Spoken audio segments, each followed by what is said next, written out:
আসসালামু আলাইকুম প্রিয় দেশবাসী। আমরা আসছি বেগমগঞ্জ উপজেলার চৌমনি পৌরসভার ২ নং ওয়ার্ড নাজিরপুর গ্রামে বেগবাড়ি সংলগ্ন এলাকায়। আমরা এই এলাকায় এসে আমরা দেখতে পারলাম যে এই এলাকার মানুষ এখনো পর্যন্ত পানিবন্দী। আপনার এখনো পর্যন্ত পানি সরার মতন সেরকম ধরনের কোনো উপক্রম আমরা এখনো দেখতে পাইনি। ইতিমধ্যে আমরা বিভিন্ন খাল ঘুরে আসছি, দেখে আসছি যে খালগুলো ভরাট, খালগুলো দিয়ে পানি নিষ্কাশন ঠিক মতন হচ্ছে না। তো আমরা এই অঞ্চলের ভিতরে আমরা ঢুকলাম। আপনারা দেখেন যে এই বাড়িটার কি অবস্থা। আপনার এই ঘরটা আপনার একদিকে আপনার হেলে পড়ছে। আর যদি পানি যদি আস্তে আস্তে আরো পানি যদি কমে তাহলে এই ঘরটি আপনার ভেঙে যাওয়ার সম্ভাবনা 99%। তো এমত অবস্থায় এই মানুষগুলো অত্যন্ত মানবেতর জীবনযাপন করছে। এই বন্যার সময় আপনার সামান্য কিছু সংখ্যক এরা ত্রাণ সহায়তা পেয়েছে। আমরা বিভিন্ন মিডিয়ার মাধ্যমে, আমরা টেলিভিশনে বিভিন্নভাবে আমরা জানতে পারছি যে পর্যাপ্ত পরিমাণ ত্রাণ আসছে, কিন্তু আসলে আপনার ভিতরে গেলে, গ্রামের ভিতরে গেলে, প্রতিটা ঘরে ঘরে গিয়ে জিজ্ঞাসা করলে সেভাবে তারা তাদের যে আপনার চাহিদা অনুযায়ী যে তাদের যে ত্রাণ সামগ্রী সেটা কিন্তু তারা আপনার পায় নাই। তো আমরা একটা চ্যানেল থেকে আমরা আসছি, আমরা এই দুঃখ দুর্দশার এই বন্যা কবলিত মানুষদের খোঁজ খবর নেওয়ার জন্য। আমি এই ঘরের যিনি আন্টি আছে, আমি ওনার কাছে আমি জিজ্ঞাসা করব যে আপনাদের কি পরিস্থিতি। আচ্ছা আন্টি, এই যে দীর্ঘদিন যাবত এই যে বন্যা পরিস্থিতি এই পরিস্থিতিতে আপনার তো অত্যন্ত মানবতার জীবন যাপন করছেন। তো আপনাদের পাশে ত্রাণ সামগ্রী নিয়ে সেভাবে কোনো লোকজন কি আসছে? আইছে সামনে নিয়ে আইছে, মানে পুরোপুরি আসে না। আপনাদের এই যে ঘরের যে অবস্থা, এই এই এই ঘরটি, এই যে আমরা দেখতে পাচ্ছি যে চাল চাল ভেঙে গেছে বা আপনাদের ঘরটা একদিকে হেলে পড়ছে। তো আপনাদেরকে এই ঘর টর ঠিক করে দেওয়ার জন্য বা ঘর মেরামতের জন্য বা ঘর করে দেওয়ার জন্য সরকারি ভাবে বা বেসরকারি ভাবে কি আপনাদের কাছে কেউ কোনো সহযোগিতা নিয়ে আসছে? তো দেখেন প্রিয় দেশবাসী, আমরা এই ঘরের যিনি মালিক, আপনার দেখেন যে ঘরের কি অবস্থা। ঠিক আছে, ঘরের যে কি অবস্থা, এই যে ঘরের চালটা আপনার উড়ে নিয়ে গেছে। আপনার পিছনের দিকে আমরা একটু যদি পিছনের দিকে আমরা যদি একটু দেখাই, যে পিছনের দিকে তাদের দেখেন বাথরুম করার মতন অবস্থাটাও আপনার নেই। সবকিছু ভেঙে গেছে। এখনো এখানে পানি শুকায় নাই।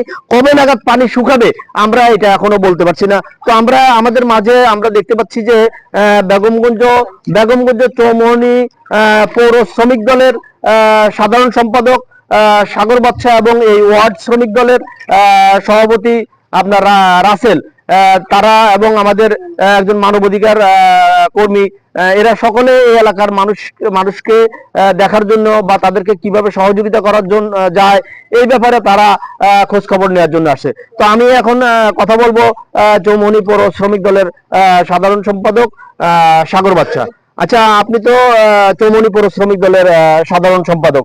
তো আপনাদের দল থেকে এই বন্যা কবলিত মানুষদেরকে কিরকম ভাবে সহযোগিতা করা হয়েছে বা আপনার তাদের পাশে কিভাবে দাঁড়াইছেন একটু বলবেন? আমাদের বেগমগঞ্জ মাটি ও মানুষের নেতা জনাব বরকতুল্লাহ বুল্লু ভাই, ওনার নেতৃত্বে বিভিন্ন জায়গায়, থানা, উপজেলা, বিভিন্ন ওয়ার্ডে পর্যাপ্ত পরিমাণ ত্রাণ আসছে এবং আরো অন্যান্য জায়গায় দিছে। কিন্তু আমরা দেখতে পাচ্ছি ওনার এই ঘরের এই যে অবস্থা, আমরা আমাদের শ্রমিক দলের কিংবা আমাদের কেন্দ্রীয় নেতাদেরকে বলবো এবং সমাজের বিত্তশালী লোকদেরকে বলবো, আপনারা একটু এগিয়ে আসেন।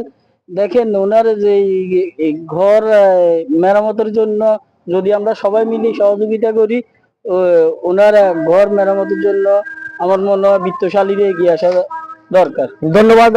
ধন্যবাদ সাগর বাদশাকে। এবং আমাদের এখানে উপস্থিত আছে এই ওয়ার্ড শ্রমিক দলের সভাপতি রাসেল। তো আপনি তো এই ওয়ার্ডের সভাপতি। তো এই আপনি যেহেতু এই ওয়ার্ডে বসবাস করেন এবং এই অঞ্চলে আপনার বাড়ি, তো এই অঞ্চলের মানুষের জন্য আপনার বিভিন্ন ভাবে যে আমরা জানতে পারলাম ত্রাণ সামগ্রী আসছে বা ঘর মেরামতের জন্য আসছে। তো এটা আপনি আপনার মাধ্যমে কতটুকু এই এলাকার মানুষের জন্য আসছে? এই এলাকার নেতা জনাব বরকতুল্লাহ বুলু ভাই মাঠের মানুষের নেতা, উনি যতটুকু দিয়েছে তা আসলে ঘটনা হচ্ছে কি কিছু প্রাণ আমাদের ইয়েতে চলে যাওয়ার কারণে, আপনার আশ্রয় কেন্দ্রগুলোতে দিয়ে দেওয়ার কারণে আমরা আসলে মানে গ্রাম অঞ্চলের মানুষদেরকে তেমন একটা সুযোগ সুবিধা দিতে পারি না, চাহিদা পরিমাণ দিতে পারি না। যদিও আসলে দেখা গেছে কিছু ত্রাণ আমরা টেনে এনে মনে করেন ওনাদেরকে দিছি, তবে যতটুকু সম্ভব হয়েছে মানে হয়তো চাহিদা মতো দিতে পারি নাই, যতটুকু আমার আমার দ্বারা সম্ভব হয়েছে আমি অতটুকু এনে এখানে দান বিতরণ করেছি। এবং তাদের মনে করেন এই যে ঘরগুলা এই শুধু এইটা না, মনে করেন সামর্থ্য রাখা এই 2 নম্বর ওয়ার্ডে একই অবস্থা, অন্তত হাজার হাজার ঘর এভাবে নষ্ট হয়ে গেছে, পড়ে যাইতেছে। দেখা যায় এই যে দেখেন ওনার ঘরের ওই পাশে গাছ গছরা সবকিছু সামান্য হালকা একটু বয়ারের সাথে পড়ে যায়, যেটা যার কারণে ঘর সহ কিন্তু এগুলা ভেঙে পড়ে যায়। তো এভাবে শুধু ওনার না, আরো শত শত ঘর এভাবে পড়ে আছে, কিন্তু এভাবে তো দেওয়া আসলে এভাবে দেওয়ার জন্য তো সমাজের বিত্তশালী যারা বা মনে করেন নাকি যারা এগুলা মনে করেন নাকি বা দেয় বা মানুষের সহযোগিতায় আসে, তারা যদি একটু যদি লক্ষ্য করে তাহলে হয়তো ওনাদের একটু সুবিধা হতো। এই যে বাথরুম বা মানুষগুলা খুব কষ্টে আছে বা জরুরত ছাড়তে পারতেছে না, বা ঘরের যে পরিস্থিতি দেখা যায় এক সাইড মানে কারো আছে এক সাইড পড়ে গেছে, কারো পুরোটাই পড়ে গেছে। ধন্যবাদ ধন্যবাদ রাসেল ভাইকে। তো আসলে আমরা আমরা যে জিনিসটা আমরা আমরা আমরা আমরা জানতে পারছি যে এই এলাকার যারা মনে করেন যে নেতৃত্ব দেয় বা এই এলাকার মানুষের দুঃখে সুখে যারা পাশে দাঁড়ায়, তাদের কাছ থেকেও আমরা এই এলাকার মানুষ সম্পর্কে আমরা বিস্তারিত আমরা জানতে পারছি। তো তারা আসলে অত্যন্ত মানবতার জীবনযাপন করছে এবং তারা তারা তাদের তারা বলছে যে সমাজের বিত্তশালীরা এবং বিভিন্ন রাজনৈতিক দলের পক্ষ থেকে যদি এই ঘর ভাঙা মানুষগুলোকে এবং এই যে বন্যা কবলিত ক্ষতিগ্রস্ত মানুষদের পাশে যদি এসে তারা যদি দাঁড়ায়, তাহলে আপনার তারা অনেক উপকৃত হবে। দেখেন আমরা এই যে পাশে কি অবস্থা, আসলে সরাসরি যদি না দেখেন তাহলে আমরা এটা বুঝতে পারবো না।